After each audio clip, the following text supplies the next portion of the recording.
بسم الله الرحمن الرحیم لو كان نبی بعد لكان عمر بن الخطاب۔ رسول اکرم صلی اللہ علیہ وسلم نے فرمایا کہ اگر میرے بعد کوئی نبی آتا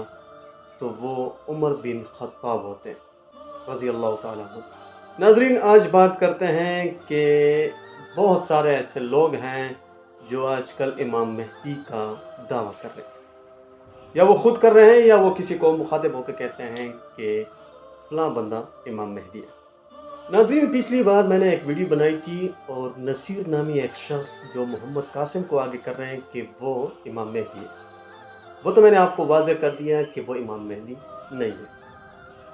کچھ اور ویڈیوز بھی ان پہ بنی ہیں اور اس میں بتائیں علماء کراموں نے کہ محمد قاسم امام مہدی نہیں ہے۔ میں تھوڑا سا اور بھی آج واضح کر لوں کہ امام مہدی نسلاً کون ہے۔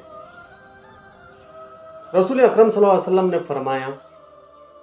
کہ امام مہدی میری نسل سے ہوں گے، ان کا نام محمد ہوگا اور ان کے والد کا نام عبداللہ ہوگا۔ ناظرین، ایک دوسری حدیث میں فرمایا کہ امام مہدی فاطمہ رضی اللہ تعالیٰ عنہ کی نسل سے ہوں گے، کیونکہ حضور صلی اللہ علیہ وسلم کے بیٹے نہیں تھے کوئی، وہ بچپن میں وفات پا چکے تھے، تو اس کے بعد حضرت فاطمہ رضی اللہ تعالیٰ عنہ سے ان کی نسل چلی۔ پھر ناظرین، خلیفہ چہارم حضرت علی رضی اللہ تعالیٰ عنہ نے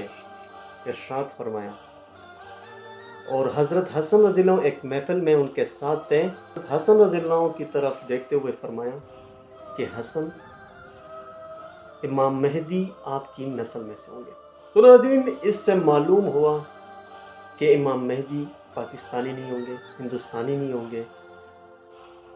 ایرانی نہیں ہوں گے، وہ نسلاً عربی ہوں گے، اور پھر عرب میں حضور صلی اللہ علیہ وسلم کی نسل سے ہوں گے، وہ قریشی ہوں گے، قریش خاندان سے ہوں گے۔ پھر اگر میں مزید ان میں بتاتا چلوں تو آج کل پاکستان میں سید جو اپنے آپ کو کہتے ہیں یا وہ دعویٰ کر رہے ہیں کہ ہم حضور صلی اللہ علیہ وسلم کی نسل سے ہیں، میں ان کے بارے میں کچھ نہیں کہتا کہ وہ واقعی سید ہیں یا نہیں ہے، لیکن اتنا بتاتا چلوں کہ وہ مدینہ میں ہوں گے، لوگ ان کو تلاش کریں گے، وہ بھاگ کر مکہ چلے جائیں گے، پھر مکہ میں لوگ ان کے ہاتھ پر بیعت کر لیں گے۔ تو اس سے معلوم ہوا کہ وہ عرب میں سے ہوں گے، انہوں نے اپنا علاقہ نہیں چھوڑا ہوگا، وہ وہیں پہ ہوں گے۔ ایک اور بات میں آپ کو بتاتا چلوں کہ حضرت حسن رضی اللہ عنہ کی نسل سے امام مہدی کیوں ہوں گے، یہ اعزاز ان کو کیوں حاصل ہے۔ اگر آپ تاریخ اٹھا کے دیکھیں، حضرت حسین رضی اللہ تعالیٰ عنہ سے ان کی نسل میں کافی علماء کرام، کافی اولیاء کرام وہ آ چکے ہیں اور ان کا ذکر بھی ہوتا ہے، لیکن حضرت حسن رضی اللہ عنہ کے نسل میں سے کوئی ایسی شخصیت نظر نہیں آ رہی جس کا ہم ذکر کریں، اگر ہے بھی تو ان کا ایسے ذکر نہیں ہوتا عام دنوں میں۔ تو یہ اعزاز شاید اس لیے بھی حاصل ہے، حضرت ابراہیم علیہ السلام کی نسل میں اگر آپ دیکھ لیں تو اسماعیل علیہ السلام اور حضرت اسحاق علیہ السلام تھے۔ حضرت اسحاق علیہ السلام کی نسل میں بہت سارے انبیاء گزرے، بہت سارے، لیکن اسماعیل علیہ السلام کی نسل میں سے کوئی نہیں تھا، اور آخر میں خاتم النبیین حضور صلی اللہ علیہ وسلم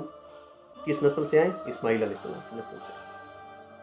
تو یوں بھی کہہ سکتے ہیں کہ وہی ہسٹری دوبارہ ریپیٹ ہوگی، کیونکہ یہ تو حدیثیں ہیں، اور حدیث میں یہ واضح بتایا ہے کہ امام مہدی حضرت فاطمہ رضی اللہ تعالیٰ عنہ کی نسل سے ہوں گے۔ پھر خلیفہ چہارم حضرت علی رضی اللہ تعالیٰ عنہ نے خود فرمایا،